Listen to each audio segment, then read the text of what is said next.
नमस्कार मित्रों, welcome to हमारे YouTube channel NS education point में। मैं आपका मित्र श्याम। मैं लेके आ गया हूँ राजस्थान आर्ट एंड कल्चर। पहले हम अगर हमारे चैनल पर कोई नई पहली बार जुड़ रहे हैं तो उससे रिक्वेस्ट रहेगी कि हमारे चैनल को subscribe and like and share ज़रूर कर दीजिए।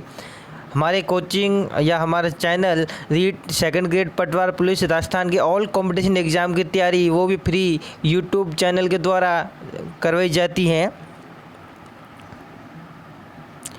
पहले आपके लिए एक मोटिवेशन हो जाए कि अगर हारने से डर लगता है तो जीतने की इच्छा कभी मत रखना। कि अगर हारने से डर लगता है तो जीतने की इच्छा ही कभी मत रखना।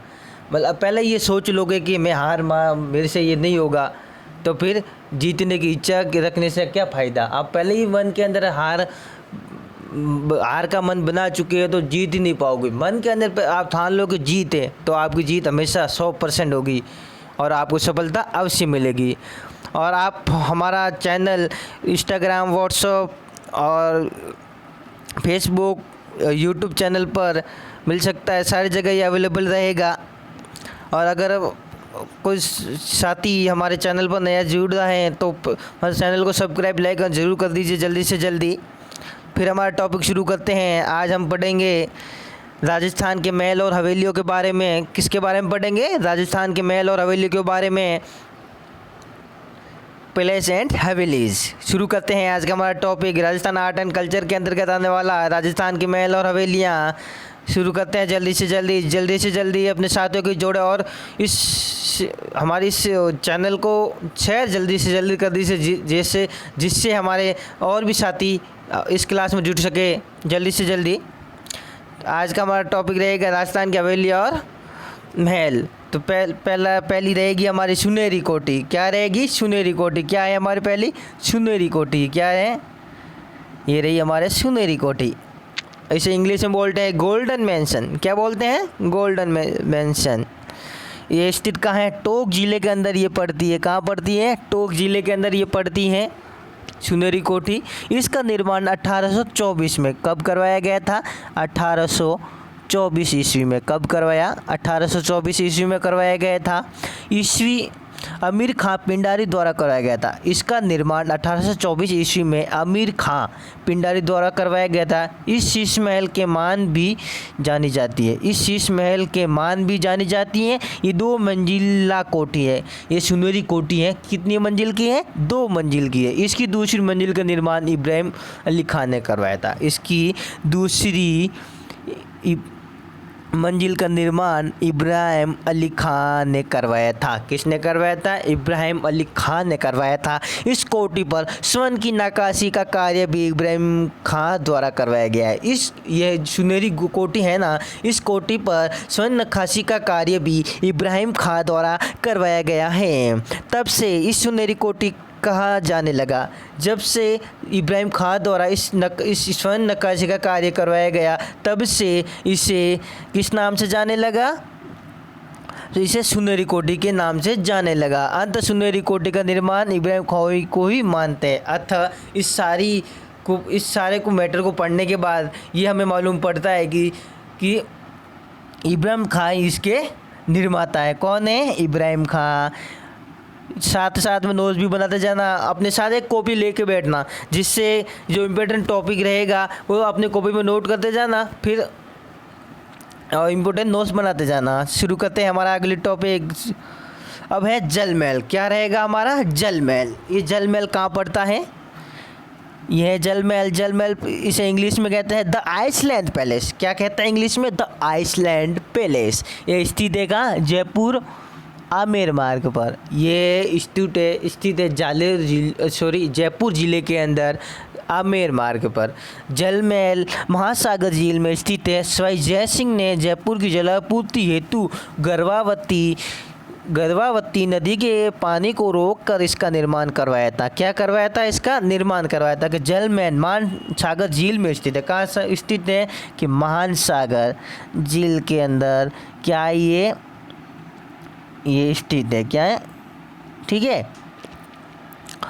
सवाई जय सिंह ने जयपुर की जेल की आवश्यकता को पूरी करने हेतु गरवा नदी के पानी को रोककर इसका निर्माण करवाया था। ध्यान रहे, इसका पूर्ण रूप से निर्माण सवाई प्रताप सिंह ने करवाया था। ये इंपॉर्टेंट टॉपिक है, इसे नोट कर दिया जाएगा जल्दी से जल्दी अपनी कॉपी में कि इसका पूर्ण रूप से निर्माण सवाई प्रताप सिंह ने करवाया था। ये भी इंपॉर्टेंट क्वेश्चन बन सकता है, इसके इंपॉर्टेंट लगवा दीजिए, ये महत्वपूर्ण टॉपिक बन सकता है। आने वाले कंपटीशन एग्जाम में इसका क्वेश्चन बन सकता है, इसे इंपॉर्टेंट लगा के अपनी कॉपी में नोट कर दीजिए जल्दी से जल्दी।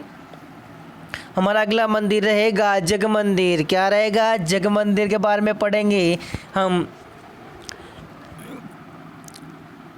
ठीक है। लोकप्रिय शब्दों में जग मंदिर, झील गार्डन पैलेस, पिछोला झील के 4 द्वीपों से में एक स्थित है। लोकप्रिय शब्दों में जग मंदिर है जो झील गार्डन पैलेस पिछोला झील के 4 द्वीपों में से एक पर स्थित है। इसका कहने का मतलब है ये लोकप्रिय शब्दों में जग मंदिर, झील गार्डन पैलेस पिछोला झील के 4 द्वीपों में से एक पर स्थित है। मेवाड़ राजवंश के 3 सिसोदिया राजपूत राजाओं ने महल का निर्माण करवाया। क्या करवाया? कि मेवाड़ राजवंश के 3 सिसोदिया राजपूत राजाओं ने महल का निर्माण करवाया। क्या करवाया? निर्माण किया था। महाराणा अमर सिंह ने पहली बार 1551 में महल का निर्माण शुरू किया। महाराणा अमर सिंह ने कब निर्माण किया था? 1551 में। कब किया? 1551 में महल का निर्माण किया था। बाद में महाराणा करण सिंह ने 1620 और 1628 के बीच कुछ काम कराया। इस महल का थोड़ा सा काम करण सिंह द्वारा करवाया गया था, वो 1620 से लगाकर 1628 के बीच में काम करवाया गया था। महाराणा जगत सिंह प्रथम ने 1628 से लगाकर 1652 महल के निर्माण कार्य को पूरा किया। महाराणा जगत सिंह आए, फिर महाराणा जगत सिंह ने प्रथम ने 1628 से लगाकर 1652 के बीच में महल का निर्माण का कार्य पूर्ण रूप से पूरा किया। क्या किया? पूर्ण रूप से कार्य को पूरा किया। इस जग मंदिर के रूप में अंतिम राजा महाराणा जगत सिंह के नाम पर नामित किया गया। इस जग मंदिर का नाम कैसे पड़ा? कि इसके अंतिम महाराणा जगत सिंह थे और उनके नाम पर क्या पड़ गया? इस जग मंदिर का नाम जग मंदिर पड़ गया। जग मंदिर में मुगल महल राजकुमार खुर्रम के लिए बनाया गया था। जग मंदिर में गुल महल मुगल राज खुर्रम के लिए बनाया गया था। इस मंदिर में गुल महल है जो मुगल राजकुमार खुर्रम के लिए बनाया गया था। अगर समझ में नहीं आ रहा है तो कमेंट बॉक्स में जल्दी से जल्दी बताते जाना। कोई क्वेश्चन हो भी वो भी कमेंट बॉक्स में पूछते जाना और इसका स्क्रीनशॉट जल्दी से जल्दी ले लीजिए आप। फिर हम पढ़ते हैं अगला हमारा जग मंदिर का अगला भाग। महल के शीर्ष पर इस्लामी वर्धमान एक साथ एक गुंबद है। क्या है? महल के शीर्ष पर इस्लामी वर्धमान के साथ एक गुंबद है, ठीक है। इमारत के अंदर हाल स्वागत क्षेत्र, अदालतें, आवासीय स्थान है। इस जग मंदिर के अंदर क्या है? एक तो अंदर है, एक तो हॉल होगा, एक स्वागत क्षेत्र है, एक अदालतें हैं जहाँ न्याय होता है और एक आवासीय स्थान है जहाँ पर ये निवास करते हैं। कुंवर पांडा का महल और या युवराज पैलेस जग मंदिर के पश्चिम में स्थित है। कुंवर पांडा का महल या युवराज पैलेस जग मंदिर के पश्चिम दिशा में स्थित है। मंडप शानदार हाथी संरचना के पत्थर के साथ सजाया गया है। इसका मंडप है जो शानदार हाथी संरचना के पत्थर के साथ सजाया गया है। यहाँ महल में एक फूल बगीचा भी है। क्या है? एक महल में फूल बगीचा भी है। यात्री बगीचे में बोगनवेलिया, चमेली, कोई गुलाब, फ्रेंगी पानी के पेड़ों और खजूर के पेड़ों को देख सकते हैं।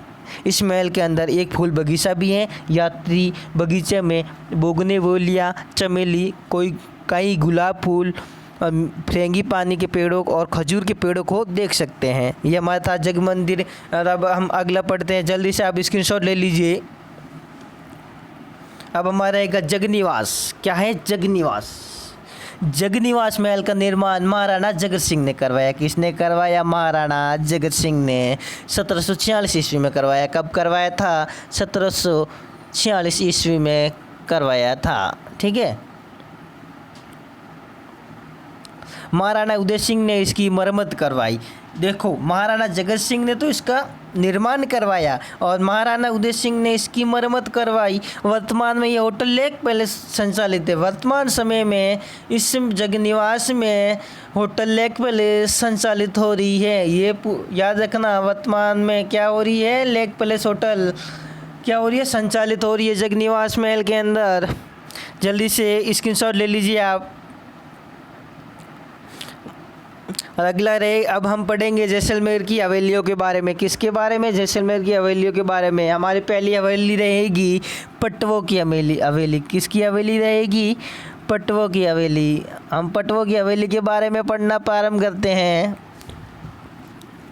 यहाँ की पटवों की हवेली अपनी शिल्पकला, विशालता व एवं अद्भुत नक्काशी के कारण प्रसिद्ध है। यहाँ पर पटवों की हवेली अपनी शिल्पकला, विशालता एवं अद्भुतता के व नक्काशी के कारण प्रसिद्ध है। पटवों की हवेली को सेठ गुमानंद बापना ने 18वीं सदी में उत्तरार्ध में बनवाया था। इसके निर्माता या इसको किसने बनवाया था?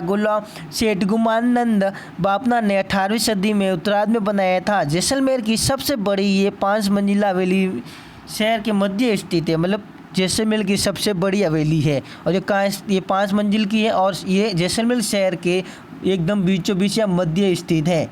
ठीक है। इस हवेली के जाली जरों के बरबसी पर्यटकों को आकर्षित करते हैं। इस हवेली की एक खासियत है कि हवेली के जाली बरबसी पर्यटकों को क्या करते हैं? आकर्षित करते हैं। इसकी तरफ उन पर्यटकों का मन मोह लेती है। जल्दी से आप स्क्रीनशॉट ले लीजिए। अब हम अगला पढ़ेंगे जैसलमेर की हवेलियाँ में से दूसरी हमारी हवेली रहेगी सालिम सिंह की हवेली। कौन सी रहेगी? सालिम सिंह की हवेली पढ़ेंगे। पटवों की हवेली के अतिरिक्त जैसलमेर में स्थित सालिम सिंह की हवेली का शिल्प सौंदर्य भी अद्वितीय है। मतलब पटवों की हवेली के अतिरिक्त जैसलमेर में सालिम सिंह की हवेली का शिल्प सौंदर्य अद्वितीय है। इसका निर्माण जैसलमेर के राज्य के दीवान सालिम सिंह ने 1815 ईस्वी में करवाया था। इसका निर्माण जैसलमेर के राज्य के दीवान थे जो सालिम सिंह ने 1815 ईस्वी में करवाया था। कब करवाया था? 1815 ईस्वी के अंदर करवाया था। कब करवाया? 1815 ईस्वी के अंदर। ठीक है। इस 9 खंडी हवेली के प्रथम 7 खंड पत्थर के और ऊपरी 2 खंड लकड़ी के बने हुए हैं। इस 9 खंडी हवेली के प्रथम 7 खंड तो पत्थर के बने हुए हैं। किसके बने हुए हैं? पत्थर के। और ऊपरी 2 खंड बने हैं लकड़ी के। ये याद रखना, बाद में लकड़ी के दोनों खंड उतार लिए गए। ये याद रखना कि कोई ऐसा क्वेश्चन बन सकता है कि ऐसी कौन सी हवेली है जिसके 7 खंड तो पत्थर के बने हुए हैं और 2 खंड लकड़ी के बने हुए हैं। ये क्वेश्चन कंपटीशन एग्जाम में बन सकता है। इसे नोट कर दीजिएगा अपनी नोट्स, जिसमें आप नोट्स बना रहे हैं अपनी कॉपी के अंदर। जल्दी से आप इसकी स्क्रीनशॉट ले लीजिए। मैं आपको समय दूंगा स्क्रीनशॉट का। अब हमारी हवेली रहेगी नतमल की हवेली। जैसलमेर की हवेलियों में से हमारी अगली हवेली है नतमल की हवेली। कौन सी हवेली है? नतमल की हवेली। जैसलमेर राज्य के प्रधानमंत्री नतमल जी द्वारा 19वीं शताब्दी में निर्मित नतमल की हवेली भी शिल्प कला की दृष्टि से अपना अनूठा स्थान रखती है। कि इसके निर्माता हैं नतमल जी। कौन है? नतमल जी। कब निर्माण करवाया? 19वीं सदी में। कब करवाया? 19वीं सदी के अंदर करवाया था। शताब्दी के अंदर करवाया था, सॉरी माफ़ कीजिएगा। शिल्पकला की दृष्टि से अपना अनूठा स्थान रखती है। शिल्पकला की दृष्टि से नतमल की हवेली अपना अनूठा स्थान रखती है जो पर्यटकों का अपने तरफ मोह लेती है। इस हवेली का शिल्पकारी का कार्य हाथी और लालू नामक 2 भाइयों ने संकल्प के साथ शुरू किया था। इस हवेली का शिल्पकारी कार्य हाथी और लालू नामक 2 भाइयों ने एक संकल्प के साथ शुरू किया था कि हवेली के प्रयुक्त शिल्प को दोहराएंगे। हवेली के प्रयुक्त शिल्प को दोहराएंगे नहीं, इसी कारण इसका शिल्प अनूठा है। उन्होंने कहा एक बार जो हमने शिल्प बना दिया इसे हम कहीं दूसरी जगह या इस हवेली में दूसरी जगह नहीं दोहराएंगे, इसी कारण ये शिल्प का अनूठा है। ठीक है। जल्दी से स्क्रीनशॉट ले लीजिए आप।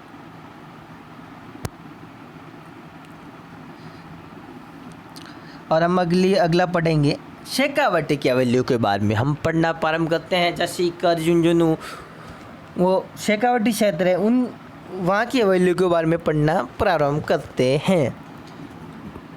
क्या है शेखावटी हवेली?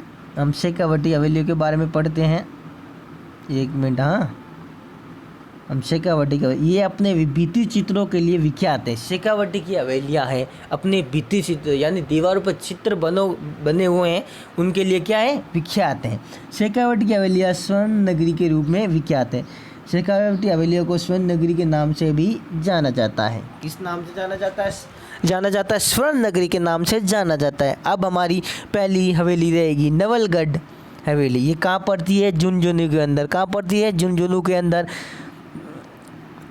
में 100 से ज़्यादा हवेलियाँ अपनी झुंझुनू में 100 से ज़्यादा हवेलियाँ अपनी शिल्प सौंदर्य बिखरे हुए हैं। कि नवलगढ़ झुंझुनू में 100 से ज़्यादा हवेलियाँ अपनी शिल्प सौंदर्य बिखरे हुए हैं। यहाँ की हवेलियों में रूप निवास, भक्तों की हवेली, जालन की हवेली, पोदार की हवेली और बोदरिया की हवेली प्रसिद्ध है। नवलगढ़ झुंझुनू के अंदर 100 से ज़्यादा हवेलियाँ हैं जो अपने शिल्प सौंदर्य बिखेरे हुए हैं। यहाँ की हवेलियों में रूप निवास हो गई, एक भक्तों की हवेली हो गई, जालन की हवेली हो गई, पोदार की हवेली हो गई और बघेरिया की हवेलियाँ प्रसिद्ध है। ठीक है। और बिसाऊ झुंझुनू में नाथूराम पोदार की हवेली, सेठ जयदयाल कोटिया की, हीराराम बनारस और अगलाल की हवेली तथा सीताराम सिंगतिया की हवेली प्रसिद्ध है। ठीक है। झुंझुनू में टिबड़े वाला की हवेली तथा ईश्वरदास मोदी की हवेली अपने शिल्प वैभव के कारण अलग ही छवि लिए हुए हैं। कि झुंझुनू के अंदर एक टिबड़े वाला की हवेली तथा ईश्वरदास मोदी की हवेली अपने शिल्प वैभव के कारण अलग ही स्थान, अलग ही छवि लिए हुए हैं। जल्दी से आप स्क्रीनशॉट ले लीजिए। अब रहेगी शेखावटी की हवेलियाँ। क्या रहेगी? शेखावटी की हवेलियाँ। हम पढ़ेंगे शेखावटी की हवेलियों के बारे में। अब अगली हवेली रहेगी मंडावा झुंझुनू में सागरमल लाडिया, रामदेव सोखानी तथा रामनाथ गोयनखा की हवेली। डुडलो झुंझुनू में सेठ लालसन गोयनखा, मुकुंदगढ़ झुंझुनू में सेठ राधा कृष्ण और केशव देव की कोनड़े की हवेलियाँ प्रसिद्ध है। क्या है? प्रसिद्ध है। यहाँ पे चिड़ावा में बागड़िया की हवेली, डालमिया की हवेली प्रसिद्ध है। चिड़ावा कहाँ पड़ता है? झुंझुनू के अंदर। वहाँ पे कौन सी हवेली? एक बागड़िया की हवेली। कौन सी है बागड़िया की हवेली? एक डालमिया की हवेली। हवेलियाँ वहाँ पे प्रसिद्ध है। मेहनसर झुंझुनू की सोने चांदी की हवेली प्रसिद्ध है। मेहनसर के अंदर सोने चांदी की हवेली है, वो क्या है? प्रसिद्ध है। श्री माधोपुर, ये कहाँ पड़ता है? सीकर में। पंचारे की हवेली की प्रसिद्ध है। सीकर के अंदर पंचारी की हवेली क्या है? अति प्रसिद्ध है। लक्ष्मणगढ़ सीकर में केड़िया एवं राठी की हवेली प्रसिद्ध है। लक्ष्मणगढ़ कहाँ पड़ता है? सीकर के अंदर। वहाँ पे केड़िया और राठी की हवेली प्रसिद्ध है। ठीक है। जल्दी से आप स्क्रीनशॉट ले लीजिए। अब अगली हवेली पढ़ेंगे। सीकर में गोरीलाल बियाणे की हवेली प्रसिद्ध है। सीकर जिले के अंदर गोरीलाल बियाणे की हवेली क्या है? प्रसिद्ध है। और रामगढ़ सीकर में तारसन रुइया की हवेली समकालीन ब्रिटिश चित्रों के कारण प्रसिद्ध है। रामगढ़ कहाँ पड़ता है? सीकर के अंदर। वहाँ पर तारसन रुइया की हवेली समकालीन ब्रिटिश चित्रों के कारण क्या है? प्रसिद्ध है। फतेहपुर, ये भी सीकर में पड़ता है। नंदलाल देवड़ा, कन्हैयालाल गोयनका की हवेलियाँ भी ब्रिटिश चित्रों के कारण प्रसिद्ध है। फतेहपुर में नंदलाल देवड़ा और कन्हैयालाल गोयनका की हवेलियाँ भी ब्रिटिश चित्र या दीवार पर बने चित्रों के कारण क्या है? प्रसिद्ध है। झुंझुनू जिले की ऊंची हवेलियाँ बलुआ पत्थर, ईंट, जिप्सम एवं चूना काष्ठ तथा ढलवा धातु के समन्वय से निर्मित अपने अंदर भित्ति चित्रों छटा लिए हुए हैं। क्या है? छटा लिए हुए हैं। वापस देख लेते हैं। झुंझुनू जिले की ऊंची हवेलियाँ बलुआ पत्थर, ईंट, जिप्सम एवं चूना काष्ठ तथा ढलवा धातु के समन्वय से निर्मित, इन सभी से निर्मित है और अपने अंदर भित्ति चित्रों की छटा लिए हुए, मतलब अपने भित्ति चित्र अनोखे कला की छवि लिए हुए हैं। उम्मीद करता हूँ ये हमारी क्लास आपको पसंद आई होगी और आप अगर हमारे चैनल पर नए हैं तो हमारे चैनल को लाइक एंड सब्सक्राइब करना नहीं भूलें और शेयर ज़रूर कर दीजिएगा। आपके लिए खुशखबरी भी होगी कि हम बहुत जल्द मैथ एंड रीजनिंग की क्लास भी शुरू करने वाले हैं। हमारे साथ बहुत ही अच्छे सर यशवंत सर बहुत ही जल्द जुड़ जाएंगे और हम मैथ और रीजनिंग की क्लास भी शुरू करने वाले हैं। हम रीट, सेकंड ग्रेड, पटवार, पुलिस, एसएससी सबकी ऑल कंपटीशन एग्ज़ाम की तैयारी वो भी फ्री यूट्यूब चैनल के माध्यम से करवाई जाती है।